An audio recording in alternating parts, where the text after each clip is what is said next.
अस्सलाम वालेकुम क्लास, कैसे हैं आप सब? बहुत खैरियत से होंगे, उम्मीद है रोज़ अच्छे जा रहे होंगे। आज हमारी एक्सरसाइज 14C स्टार्ट हो रही है और 14C का क्वेश्चन नंबर 1 देखिए। 6 पार्ट्स हैं, 3 मैंने किए हैं, 3 आपके होमवर्क है, 3 आपने खुद करने। समझिएगा बहुत ध्यान से। आपको क्या दिया हुआ है इस सवाल में? 2 चीज़ें करनी है, यूनिवर्सल सेट बनाना है और ए इंटरसेक्शन बी को पहचानना है। ए इंटरसेक्ट बी का मतलब क्या होता है कि 2 सेट्स के बीच में कॉमन एलिमेंट्स क्या हैं। जैसे मिसाल के तौर पे सेट ए के अंदर है 1 2 3 4 5, सेट बी के अंदर है 4 5 6 7। तो दोनों में कॉमन एलिमेंट्स क्या हैं, यानी कि सेम दोनों में 4 और 5। तो 4 और 5 आपका ए इंटरसेक्ट बी है, यानी कि ए कॉमन बी। ठीक है। क्वेश्चन 1 के अंदर, इस एक्सरसाइज के अंदर ऑलमोस्ट यही होगा कि आपने ए इंटरसेक्ट बी निकालना है और दूसरा आपने वेन डायग्राम बनानी है। अब क्वेश्चन नंबर 1 के अंदर आपको जो यूनिवर्सल दिया हुआ है वो दिया हुआ है अल्फ़ाबेट्स ऑफ इंग्लिश अल्फ़ाबेट्स। तो इंग्लिश अल्फ़ाबेट्स ए से जी तक हैं। ठीक है। उसके बाद आपसे हर पार्ट में एक डिफरेंट ए और बी की वैल्यूज़ दी हुई हैं और उनका वेन डायग्राम बनाना है। अब जो ए पार्ट है सबसे पहले, उसके अंदर आपको जो वैल्यूज़ दी हुई हैं ए की, वो क्या दी हुई है देखिए गौर से। ए की वैल्यू है A B C E F, ए की वैल्यू है A B C E F और बी की वैल्यू है आपके पास B C O P Q. ठीक है, ये 2 वैल्यूज आ गए। अब मैंने आपको उस दिन ये बात बताई थी कि कभी भी सेट के अंदर, वेन डायग्राम के अंदर, सेट नोटेशन के अंदर एलिमेंट रिपीट नहीं होता। ठीक है। अब आपने सबसे पहले तो वेन डायग्राम में स्क्वायर बनाया, आउटर मोस्ट यूनिवर्सल सेट है। ठीक है।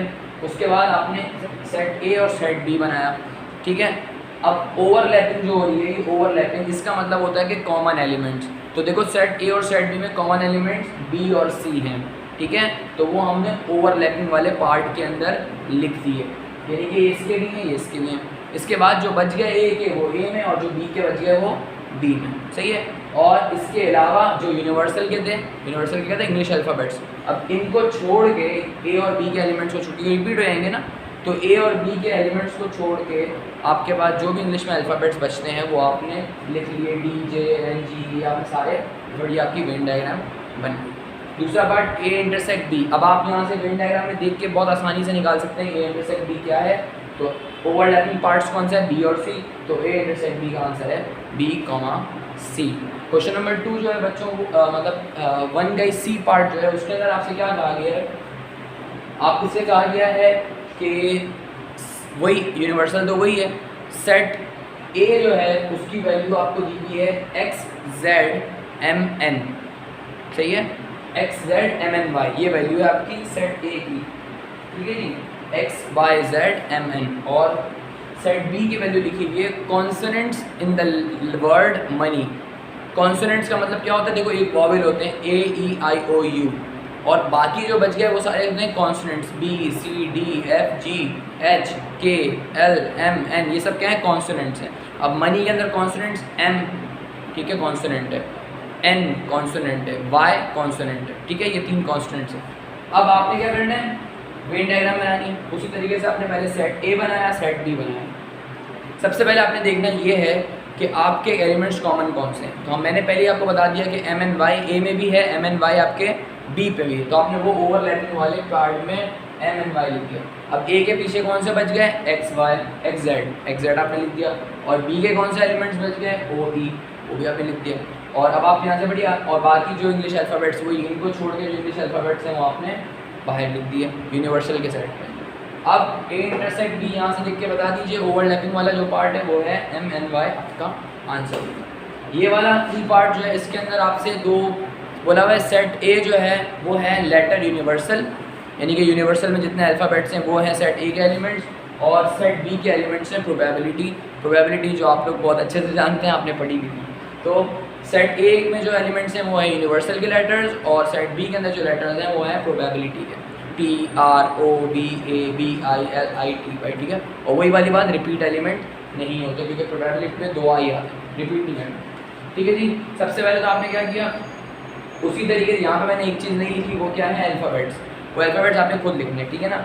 जो अल्फ़ाबेट्स आपके बच गए हैं इनको छोड़ के, जैसे कि ए मौजूद है, बी मौजूद है, सी नहीं मौजूद तो सी, ठीक है ना। उसके बाद डी नहीं मौजूद तो डी, ई मौजूद है, एफ, ठीक है जी, और जी, और एच आई मौजूद है, एच आई जे, के एल मौजूद है, एम एन मौजूद है टोटल यूनिवर्सल में, ओ पी क्यू आर मौजूद है, आर और एस भी मौजूद है, टी भी मौजूद है, S T Q R S T U मौजूद है, बी मौजूद है, यू डब्ल्यू एक्स वाई मौजूद है, जेड। ठीक है, ऐसे आपने करना था। आपने ओवरलैपिंग वाले पार्ट्स लेके यूनिवर्सल और प्रोबेबिलिटी में ओवरलैपिंग यानी कि कॉमन पार्ट्स कौन से वो आपने बीच में लिखे, जो सेट ए के एलिमेंट्स बच गए वो सेट ए के साथ, सेट बी के सेट बी के साथ, और बाकी आपने यूनिवर्सल का कॉलम फिल इन कर देना है। क्वेश्चन नंबर 2 देख लीजिए, हमारा लास्ट क्वेश्चन है आज का। जल्दी से क्वेश्चन नंबर 2 देखिए, मैं नेक्स्ट क्लिप के अंदर क्वेश्चन नंबर 2 आपको करके दिखाता हूँ।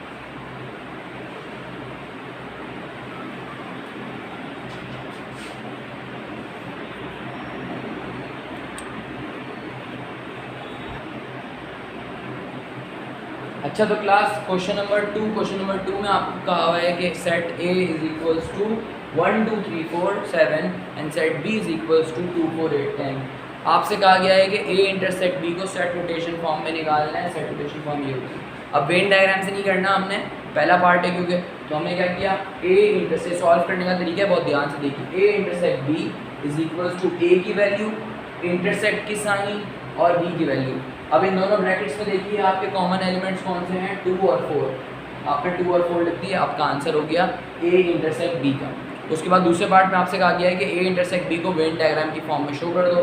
आपने वही एक से, क्योंकि इसमें यूनिवर्सल तो है नहीं इसलिए कोई आउटर मोस्ट बॉक्स तो बना नहीं, ठीक है ना। आपने क्या किया, आपने ए और बी का बॉक्स बनाया, 2 और 4 इंटरसेक्ट है तो ओवरलैपिंग पार्ट के अंदर आ गए, और जो बच गए ए के 1 3 7 और बी के बच गए 8 10, वो एक जगह आ गए। ये 2 सवाल थे, उम्मीद है आप लोगों को समझ में आ गए होंगे। इंशाल्लाह नए सवाल के साथ कुछ फिर मुलाकात होगी, तब तक अपना ख्याल रखिए। अस्सलाम वालेकुम।